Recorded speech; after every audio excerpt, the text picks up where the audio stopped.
हम पढ़ रहे हैं उत्तराखंड समसामयिकी पार्ट 6 है आज। इसमें पहला है उत्तराखंड शौर्य सम्मान।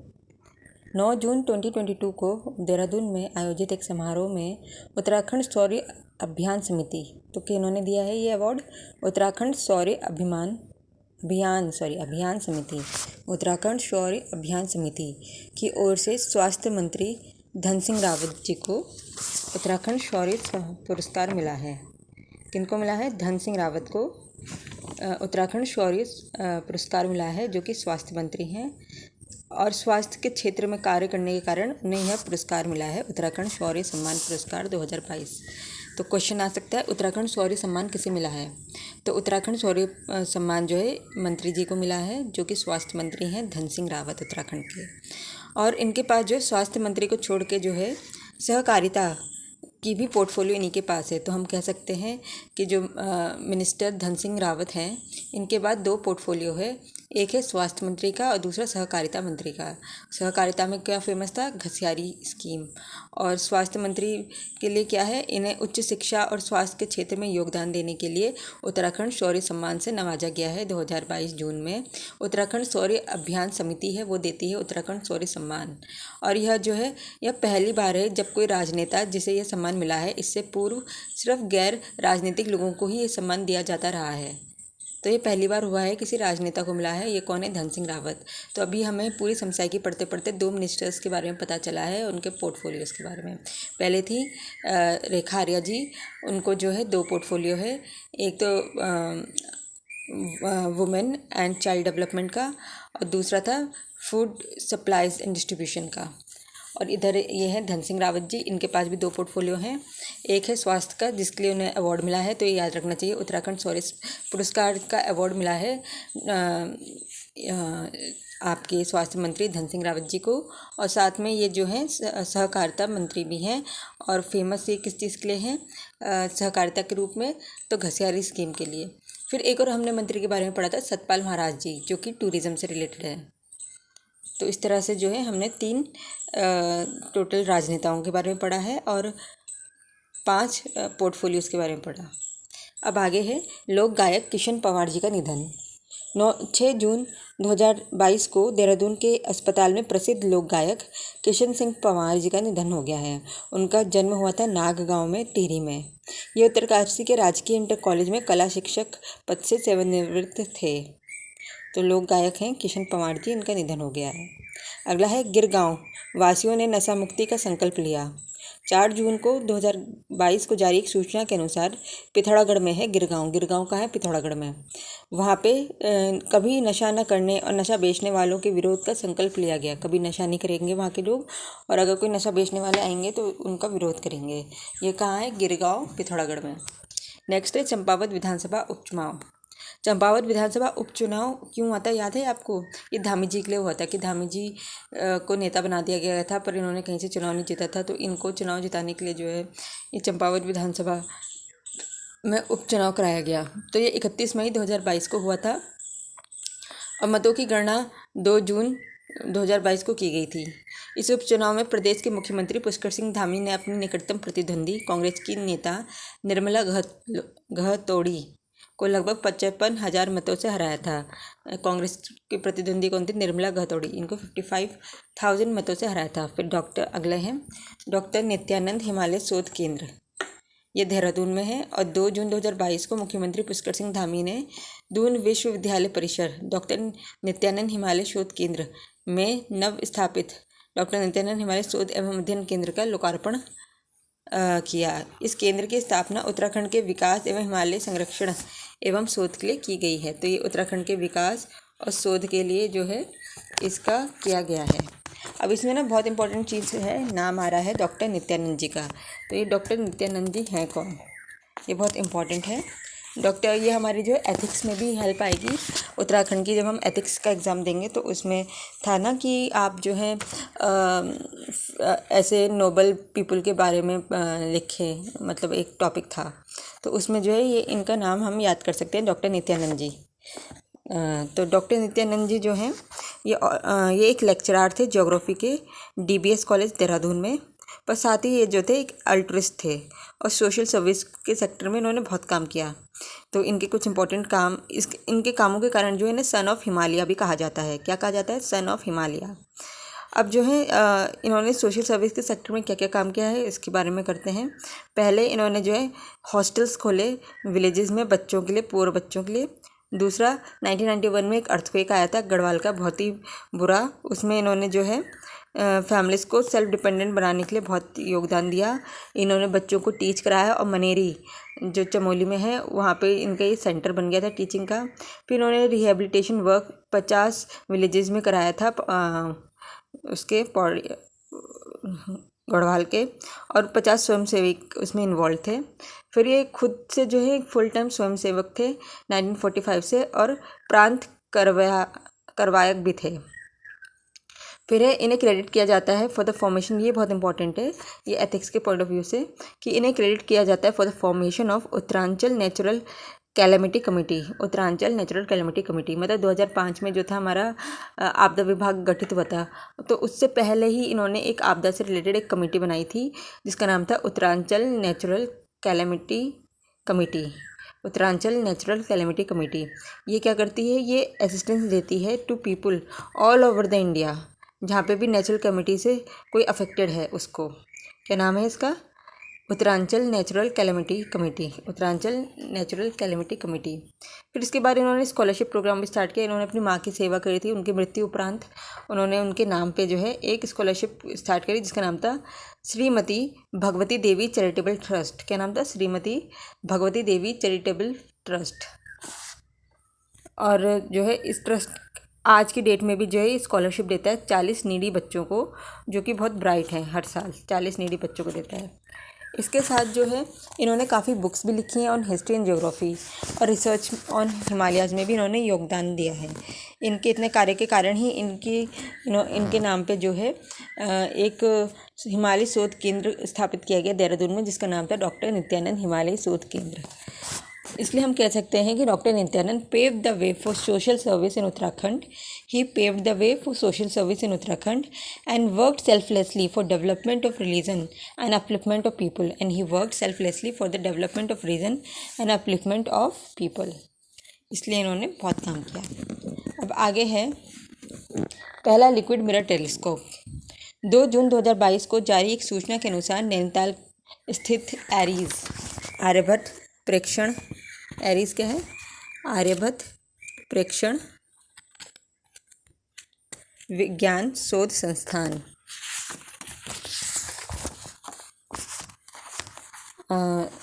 के परिसर में 5 देश कौन से हैं? Bharat, Belgium, Canada, Poland and Uzbekistan. तो यह पहला लिक्विड मिरर टेलीस्कोप जो है 5 देशों ने मिलकर बनाया है। Bharat, Belgium, Canada, Poland and Uzbekistan. इसमें हमें हर एक की कैपिटल पता होनी चाहिए। भारत की न्यू दिल्ली है, बेल्जियम की ब्रसल्स है, कनाडा की ओटावा है, और पोलैंड के वार्सो है, और उज्बेकिस्तान की ताशकंद है। ताशकंद फेमस किस लिए है? आपके जय जवान जय किसान का नारा जिन्होंने दिया था, क्या नाम है उनका?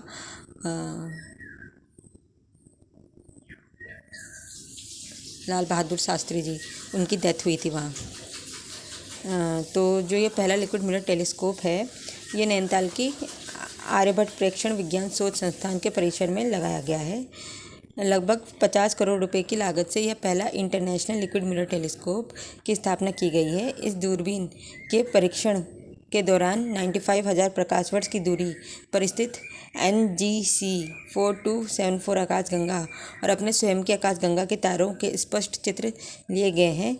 इस टेलीस्कोप की स्थापना का कार्य 2017 से चल रहा है। तो एरीज के देवस्थल करके जगह है, वहाँ पे लगा है लिक्विड मिरर टेलीस्कोप।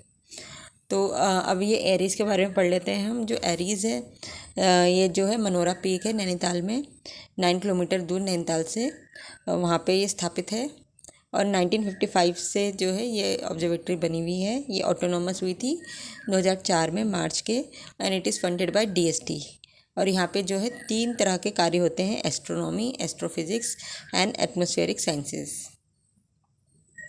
अब इसके बाद अगला है समान नागरिक संहिता ड्राफ्टिंग कमेटी। प्रदेश सरकार द्वारा राज्य में समान नागरिक संहिता यूनिफॉर्म सिविल कोड लागू करने की दिशा में कदम बढ़ाते हुए 27 मई 2022 को ड्राफ्टिंग कमेटी का गठन किया गया है। अब इसमें हम बता दें कि यूनिफॉर्म सिविल कोड जो है, इसमें क्या है, हर एक मतलब एक general law for all the citizen होगा।